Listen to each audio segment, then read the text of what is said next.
Hello, my friends. This is our Friday before fall break. Hooray! We are going today to do an art lesson about the umacha that you learned about in the video. Wasn't that a wonderful experience?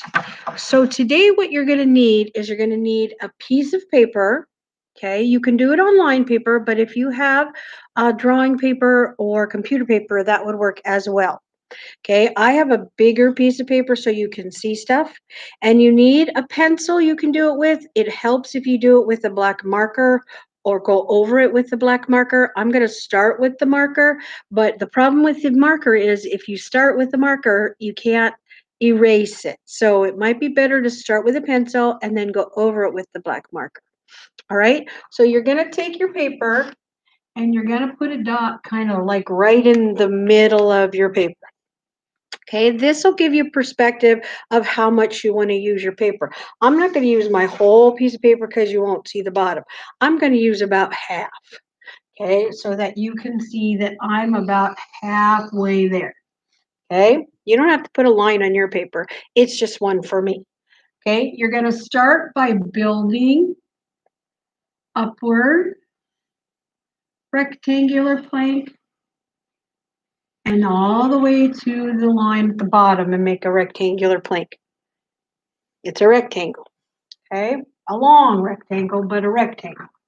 Then you're going to take and go behind it, make a line, make a line, make a line, and do exactly the same thing on the other side. This is going to start our umacha.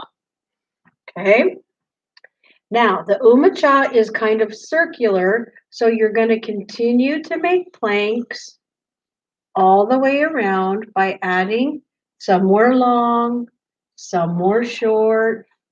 They didn't use perfect, so it's okay if it's not perfect, but you want it to extend behind like you're building it together because they use a tie at the top to keep it together. I don't want my hole to be too big here, so I'm going to create it so it's a little bit smaller. Okay. Then I'm going to add kind of a bigger, larger piece here.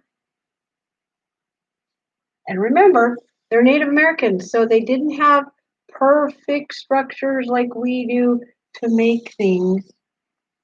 Okay. I think I'm going to add one more here.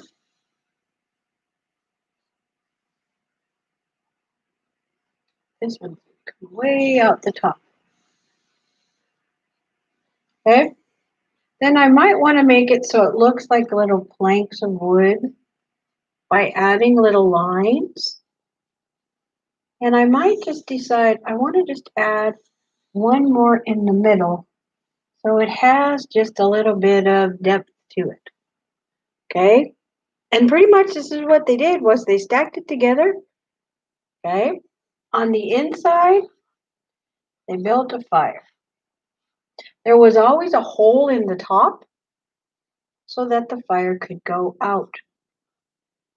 I know it was wintertime. It was summertime, but they always had a fire at nighttime to sit next to. Fire is circles and rectangles and then just some flames. It didn't really have a door flap. You could put a piece if you'd like to, but you really don't need it. Okay, I'm just going to add one more piece up here at the top. There, right? Then there were the trees. And trees are pretty easy to make if you take two sticks on the side. And you can make the lines go down. Okay. Okay. And they always had a place for storage. And this is just a big rectangle like this.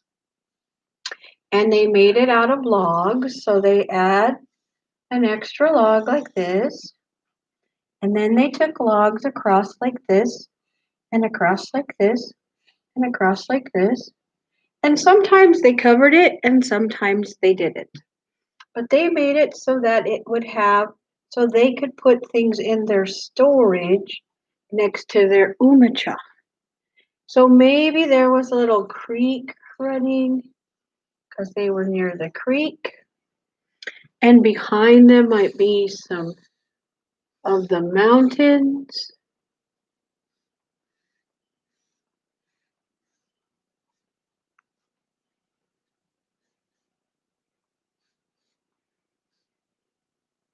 Okay, not the greatest mountains in the world, but it'll be okay.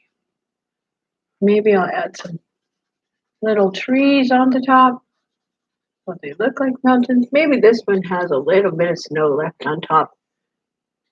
And this one has a little less. This one has a little less. Okay. And a couple of birds in the sky.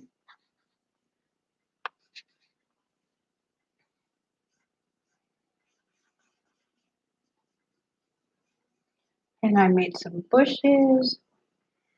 Okay. And there might be some grass growing on the bottom. You can add an extra tree. And here you have an umacha that a Native American would use to live for the summer. Once you do it all in black, then you may do it and color it in. I'm not going to color mine in because it would distract it from people being able to do that. Okay. And this will end our social studies lesson today. And we will be getting back together after fall break. We will be seeing each other face to face. And I'm super excited about that. And I hope that you have a wonderful week off of break. And I will see you all very soon. Happy learning.